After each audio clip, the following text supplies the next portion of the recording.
the word bank, B-A-N-K, is said to be of Germanic origin, cognate with the French word banque, B-A-N-Q-U-E,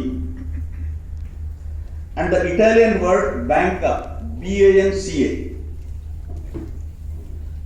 both meaning bench, B-E-N-C-H, bench.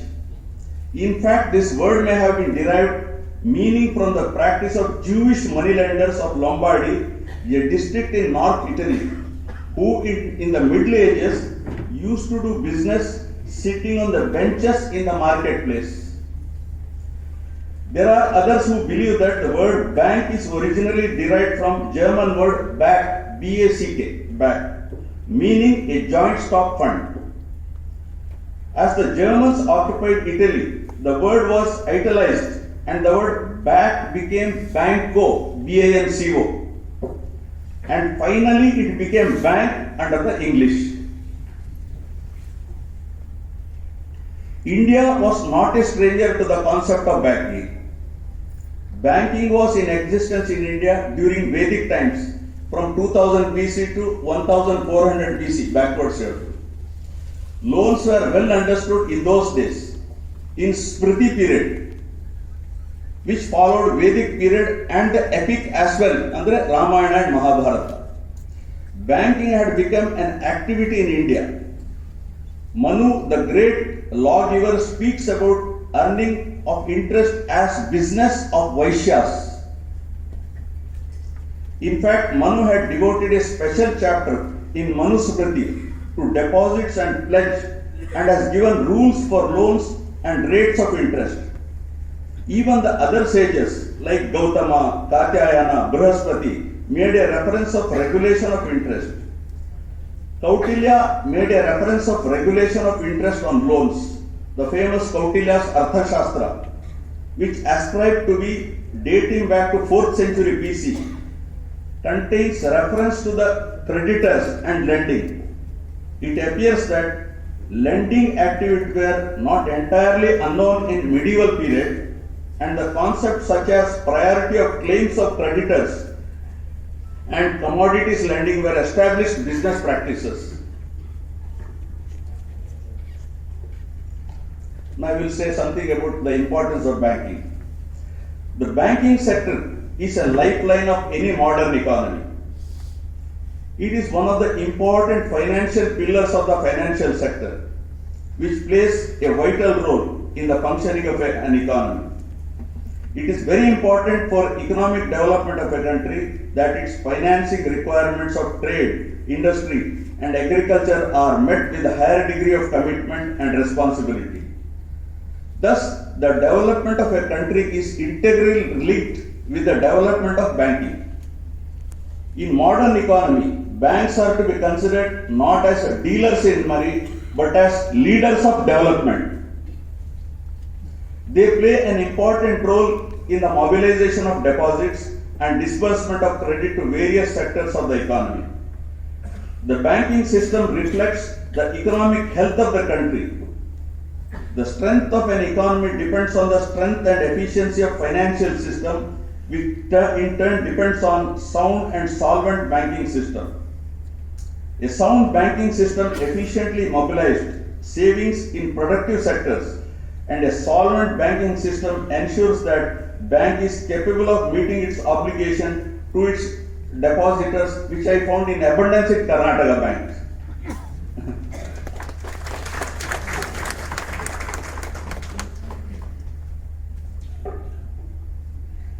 Now we will go to the core point, namely constitutional framework, values and philosophy. I used to wish this platform to talk about our great nation's constitutional framework and the role of banks in helping achieve the aspirations and ideals that our nation's founding fathers have set for us in the Constitution of India. While some people may believe that a constitution is merely a collection of laws which have nothing to do with societal values and philosophies, our laws and our constitution are closely connected to our nation's deeply held values. For example, Article 14 of the Constitution of India, which prohibits discrimination against persons on the grounds such as language or religion is not merely postulation of a law, but a reflection of our nation's deep belief in a precious idea of equality. Such a prescription exists in the Constitution since we as a nation value equality. Therefore, there is a clear connection between laws and societal values and the goals that a nation set for itself, including through the words of its Constitution. Keeping that in mind, it would be fruitful to identify the values, goals, and philosophy embedded in our Constitution to try and assess what role the makers of our Constitution may have envisaged for our country's banks in furthering the objects of the Constitution. It is hard to describe this philosophy of a document as vast and all-encompassing as the Indian Constitution. It resists any single label because it is liberal, democratic, egalitarian, secular, and federal, open to community values, sensitive to the needs of religious and linguistic minorities, as well as historically disadvantaged groups, and committed to building a common national identity. The principles of human dignity and equality in the Constitution have been enshrined in the provision of some fundamental rights to all Indians and the promise of ushering in conditions in which these rights can be effective.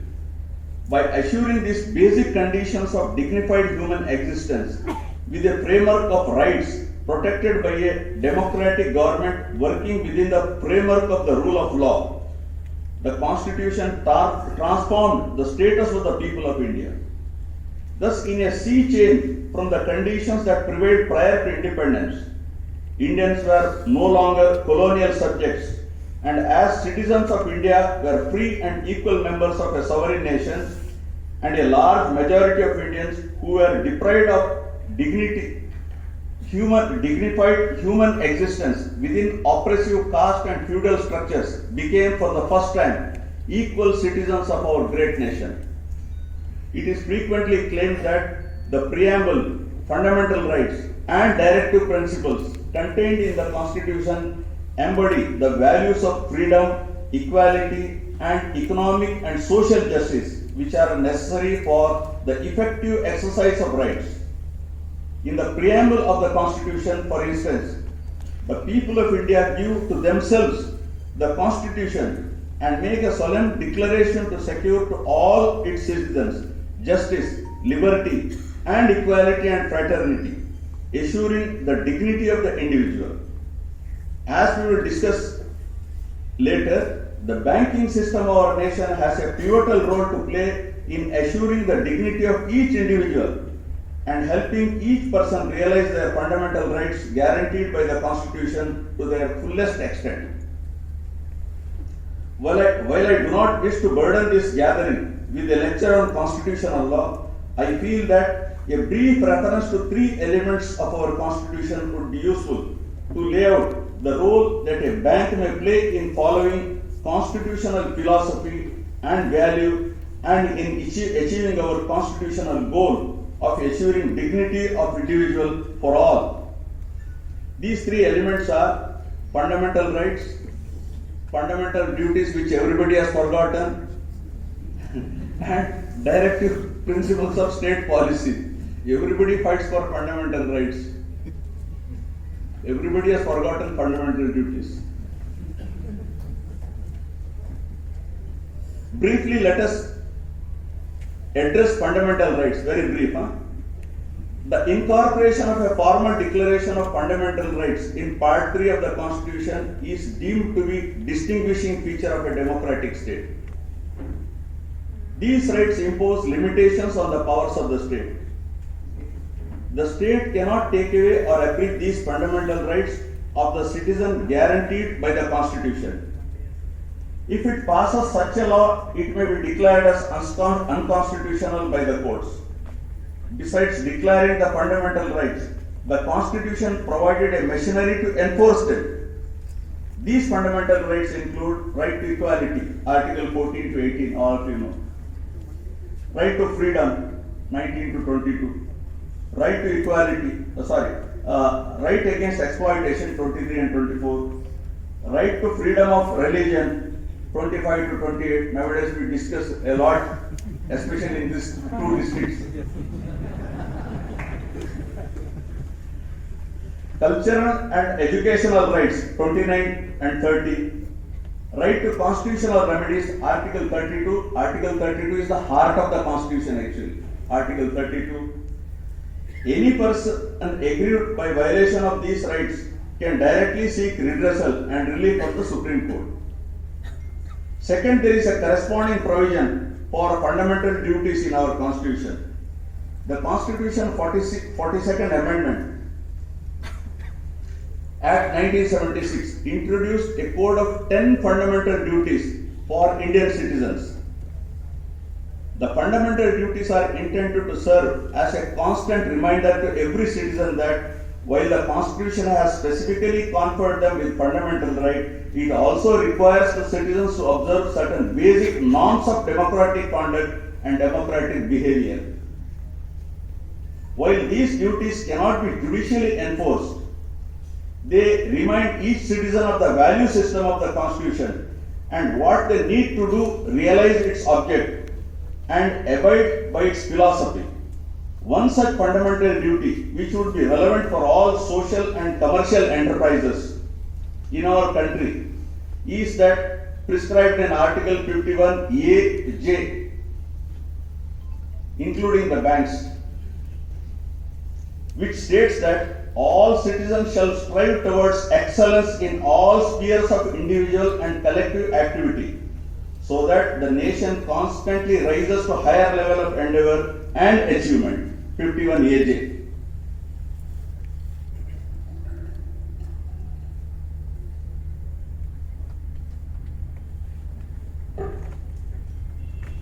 Now the final element of the Constitution, which may well be most relevant for our present discussion, are Directive Principles of the State Policy. The Directive Principles of the State Policy contained in Part 4 of the Constitution set out the aims and objectives to be taken up by the states in the governance of the country. Unlike the fundamental rights, these rights are not justiciable. You can't enforce it in the court of law. The idea of a welfare state envisaged in our Constitution can only be achieved if the states endeavor to implement them with a high sense of moral duty. The support to villages and rural economy called Grama Swaraj, one of the ideals of Mahatma Gandhi, could be found in Directive Principles of the State Policy. Ideals which could not be guaranteed as enforceable rights were accommodated in this part after much deliberation in the Constituent Assembly. Article 43 of the Constitution provides that the state must endeavor to secure a living wage, a decent standard of living, and social and cultural opportunities for all workers. Similarly, Article 38 provides that the state must promote the welfare of the people by securing a social order through justice, social, economic, and political, and shall minimize inequalities in income, status, facilities, and opportunities. It is these goals set out by the Constitution for the state which can be contributed to by all banks and other financial institutions. Now, the role of the banks in furthering constitutional values and philosophy. Financial inclusion and access to credit is a key facet of any poverty alleviation strategy, and in line with Directive Principles of the state that we just discussed. The Indian state has endeavored to ensure that credit facilities are within the reach for more and more persons in our country. Notwithstanding the diverse development, state plans and programs to alleviate the poverty for decades, India is still home to a vast number of world's poor. Most of the poor live in rural areas and are engaged in agricultural activities or a variety of micro enterprises. The poor and the vulnerable to income fluctuations and hence are exposed to risk. Traditionally, the poor have been unable to access conventional credit and insurance markets to offset this risk. Earlier, most formal financial institutions did not serve the poor because of perceived high risk, high cost involved in the small transactions, perceived low profitability, and most importantly, inability to provide the physical collateral generally required for such institutions. According to a survey by Asian Development Bank, about 95% of some 180 million poor households in Asia still have little access to the institutional financial services. Most poor and low income Indian households till very recently have continued to rely on meager self-finance or informal sources of finance. Providing efficient access to credit and other finance services to the poor is important for many reasons. First, efficient provision of savings, credit and insurance facility can enable the poor to smoothen their consumption, manage risks better, gradually build assets, develop micro enterprises, enhance income earning capacity, and generally enjoy an improved quality of life, which is a constitutional goal that we as a nation are bound to strive towards. Provision of finance services to the poor can also contribute to improvement of resource allocation, development of financial markets and system, and ultimately economic growth and development of our entire nation, another fundamental objective underlining the Constitution of India. Third, with the improved access to institutional finance, the poor can actively participate in and benefit from development opportunities, thus helping them realize their fundamental rights to the fullest extent possible. I am happy to note that, aided with the efforts of great social-minded financial institutions such as Karnataka Bank, there are signs that significant progress has been made in India on this front. Actually, MD sir was telling me, Karnataka Bank is the first bank which went to the remote villages and opened the banks in how many years back? About 25-50 years back. More than that. With the passage of time, more and more households in India have gained access to institutional sources of credit as per data sources maintained by the Ministry of Statistics and program implementation. Their data shows that in the last few years, the enhanced institutional credit has led to a decrease of usury, a common practice in rural India, in which poor households are charged exorbitant interest rates on loans they get from traditional money lenders. According to this data, institutional credit now amounts to about 66% of the total outstanding credit in rural areas, the highest since independence. In sharp contrast, nearly 5 decades ago in the year 1971, institutional credit was available to hardly 29% of the households in Indian rural areas, in India's rural areas. However, the data notes that this change has not occurred uniformly everywhere. In certain states, non-institutional creditors still dominate the lending business, but the trend is shifting downwards there too. As per the data in 2018, non-institutional financiers, mostly professional money lenders, accounted for 34% of the total credit in rural India. But in the states like Andhra Pradesh, Telangana and Bihar, they still accounted for more than 50% of the total outstanding loans, which is not which is not good for the health of the society. Even in Jharkhand, it is 40.6%. Odisha, 40.8%, Rajasthan, 46.6%, Uttar Pradesh, 37.2%, Madhya Pradesh, 34.4%. Non-institutional lending was a bit higher than the national average of 34% in rural areas. The data shows that in the last decade, informal money lenders have lost out to commercial banks. In 2012, traditional money lenders and agriculture lenders accounted for 33% of the total rural credit. By 2018, their share had come down to just 22%. This figure includes lending by both professional and agricultural lenders. Traditional money lenders, or they are called generally sahukars, have existed in Indian villages for centuries. They charge usurious amount of interest that often puts the debtor into a debt trap. According to All India Rural Credit Survey conducted by the Reserve Bank of India in 1951, these usurious money lenders accounted for about 70% of the total rural credit at the time. The mere convenience of low or no collateral and availability made these lenders accessible to poorest households in rural India, and they faced no competition from organized banking even decade after India's independence. Until 1971, non-institutional credit accounted for over 70% of the rural India's debt, which fell to 38% by 1981 as effects of 1969 nationalization, The data shows that credit by banks, which did not account for even a percent of rural India's credit in 1951, have recorded a great jump. As of 2018, about 42% of the rural India's credit was channelized through banks, up from 25% in 2012.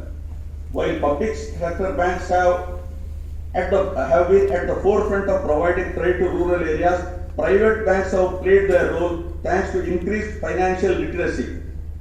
Over a period of time, ever since people have started receiving subsidies directly in their accounts, transparency in transaction has brought millions of account holders on paper.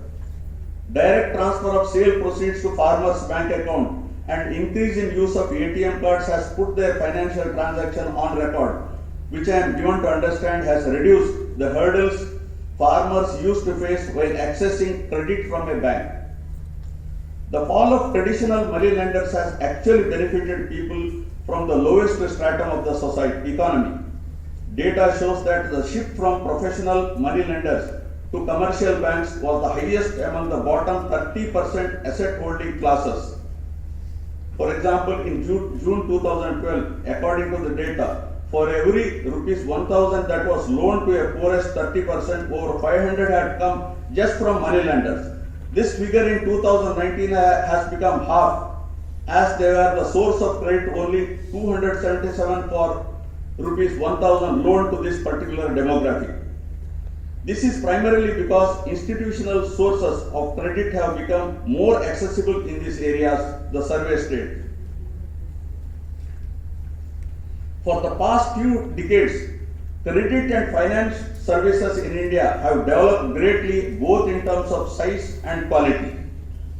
Empirical studies show that provision of finance services to the poor has significantly contributed to poverty reduction in diverse ways. Most importantly, microfinance activity prove that poor households can and do save rather than borrow, and it is possible to successfully mobilize funds from the poor households. Another important fact is that, contrary to expectation, the poor are credit worthy and financial services can be provided to the poor on a profitable basis at low transaction costs without having to rely on physical collateral. Finally, microfinance services contribute to the development of rural financial markets and to strengthening the social and human capital of the poor. Notwithstanding all these remarkable achievements in providing finance to the poor, there are many problems that are yet to be resolved. First, the policy environment is still not entirely favorable to the sustainable growth of microfinance. In particular, interest rate ceilings and subsidized credit tend to limit the ability of banks and other financial institutions to provide service to the poor. Inadequate financial infrastructure is another major problem in the poor regions of our country. Financial infrastructure includes legal information and regulatory and supervision system. In addition, banks and other financial institutions are striving to achieve adequate capacity to expand the scope and outreach of their services on sustainable basis to potential clients in poor regions.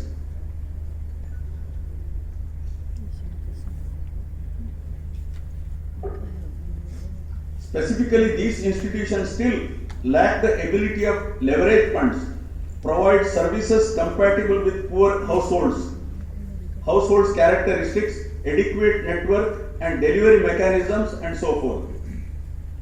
There is no question about the fact that any bank which wishes to grow its operations and business exponentially and in line with constitutional philosophy of aiding poorest section of our society must move to the hinterlands of our nation to replace usurious and predatory moneylenders and aid the growth of our fellow countrymen there.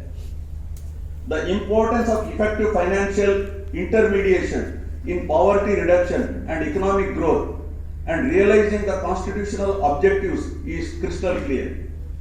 In the light of large number of citizens still living in abject poverty in our country, people finding innovative ways to provide financial services to the poor so that they can improve their productive capacity and quality of life remains an urgent task which all of us are mandated by the spirit of our constitution to contribute towards. I am convinced that Karnataka Bank has played its role in achieving this constitutional goal with zeal and perseverance over the years, making the bank an integral part of the country. On the occasion of the bank's Founders Day, I would like to express my deepest gratitude to the management and the staff for their contribution to the community and encourage them to continue to make credit and other financial services to even a larger number of our brothers and sisters who are still suffering from the evil of poverty. I wish the bank continued success in this endeavor. Thank you very much.